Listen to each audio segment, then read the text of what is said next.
Hello, everybody. Welcome back to another light novel review. Today I'm talking about volume number 5 in Yu Kamiya's light novel series, No Game, No Life.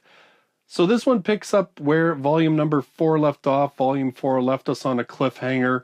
In this one, Sora and Shiro go to the homeland of the Flugel, who Jibril is that's her race. They go there in hopes that the Flugel's obsession with amassing knowledge will allow them to find information on just how to beat the Queen of Sirens game. But of course, the Flugel really, they love information and they're not just about to give it away for nothing.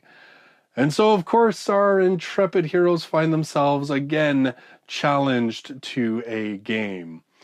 Volume number 5 accomplishes a whole bunch of stuff. First of all, what I really enjoyed was it gives some of our secondary characters some really great moments. Steph and Izuna, they're working together and they have a really great little sort of bonding and character moments together. And then we go to the Elven world and the Elven homeland, and we rejoin with Clammy and Fiel, and we see what they've been up to ever since Sora and Shiro kind of tasked them with taking down the elves. And all of it is entertaining and clever. And then, of course, we have our main story, which is Sora and Shiro. And, here's the thing. Sora and Shiro are OP as hell. I mean, they're probably more OP than Kirito. But what makes this book still so interesting and so much fun, even though its main characters are so ridiculously OP, is that they're OP because of their minds. It's not just, oh, well, I learned a new move that makes me kill the boss, or I'm super strong so I can overcome this enemy, or I'm going to learn some new super move in this volume which will allow me to overcome the new obstacle. No, it's because these new takes on games that are constantly thrown out in each volume, and in this one, it's, believe it or not, the good old simple game of tag that gets remodeled in a crazy, super powered god weapon kind of way. But I find it just as exciting to try and figure out how Shiro and Sora will win. It's just as exciting as questioning whether they will win. You know, like typically conflict is created by that whole idea of will the hero win? But even in this series where our characters are so OP, that you kind of don't even doubt that they're going to win, it's just as exciting and fun for me to figure out just how the hell they will win. How will they overcome these increasingly stacked odds against them? And that makes this series just ongoing so much fun to read. But what I think this volume really accomplishes is that it actually has some fairly profound ideas. And it gives us so much insight into Sora's character in particular. And what I think is interesting is that a lot of those insights are coming from others who are seeing him and who are trying to figure out what kind of person he is, for their own benefit, definitely, because so many of them are starting to become, their fates are becoming entwined with Sora and Shiro and with humanity. But it says something also just about living and about what it is to be human.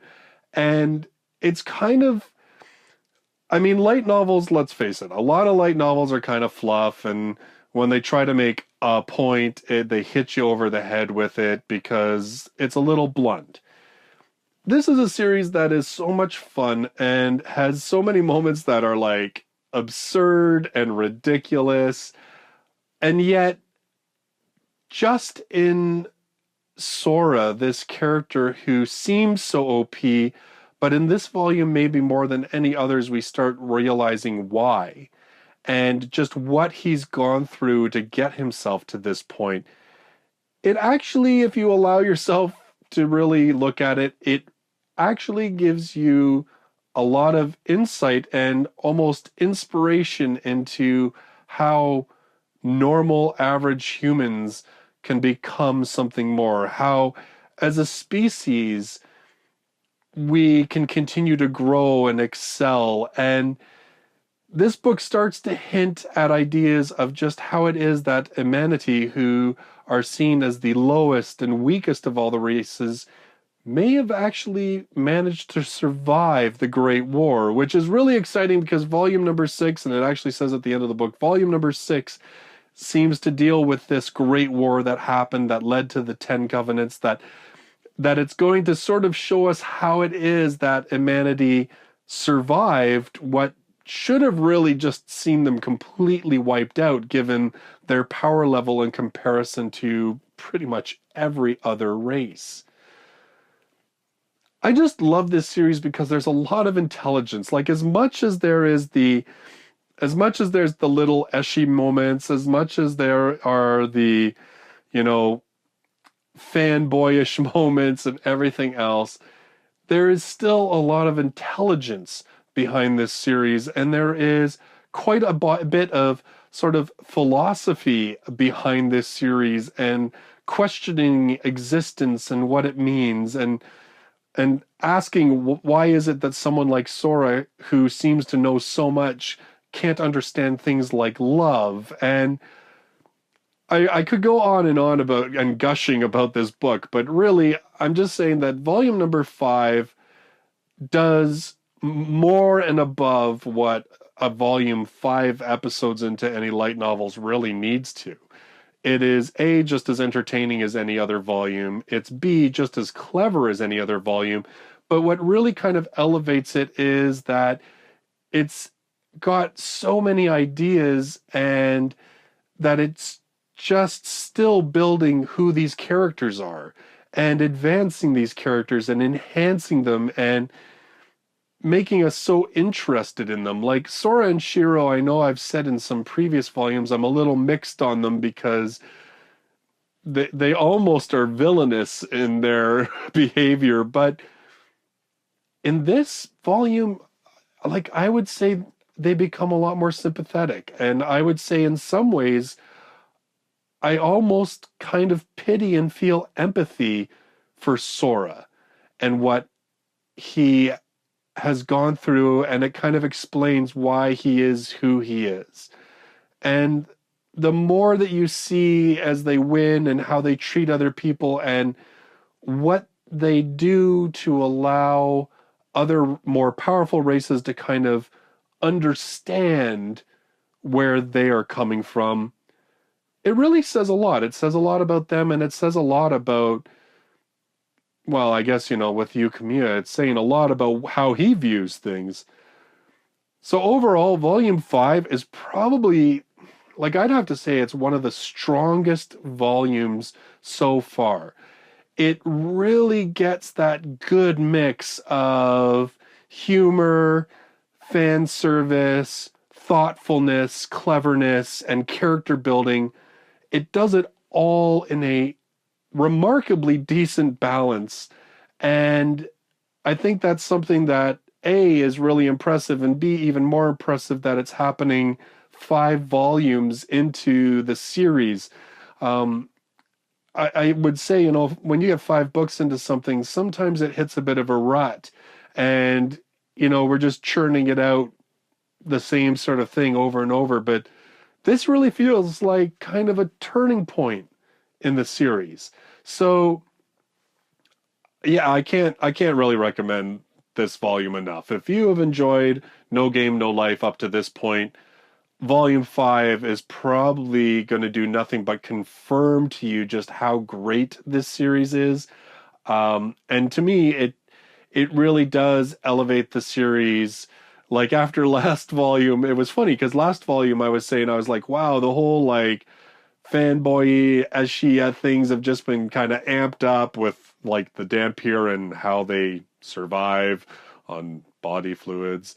Like, there was a lot of lot of innuendo in the last volume, and this volume really, it just finds a great mix of all those things, and to me, just it makes the series so much better. It's a real high benchmark, I'd say, for the series to this point.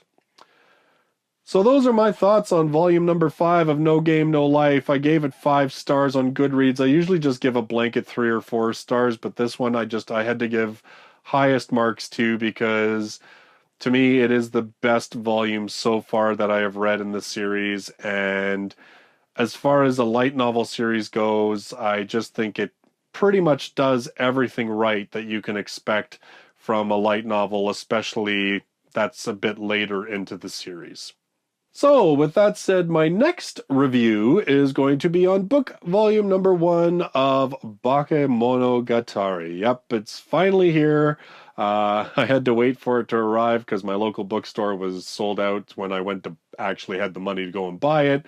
So it has finally arrived, and I will be reviewing this one in my next video. So if you like what I do here, don't forget to give this video a like. If you're brand new to the channel, don't forget to subscribe so you can check out all of my future light novel reviews. And if you're missing any of my old ones, I've got a link to that playlist as well. So thanks very much for watching the video, everybody. I look forward to seeing you in the next one. Until then, bye-bye for now.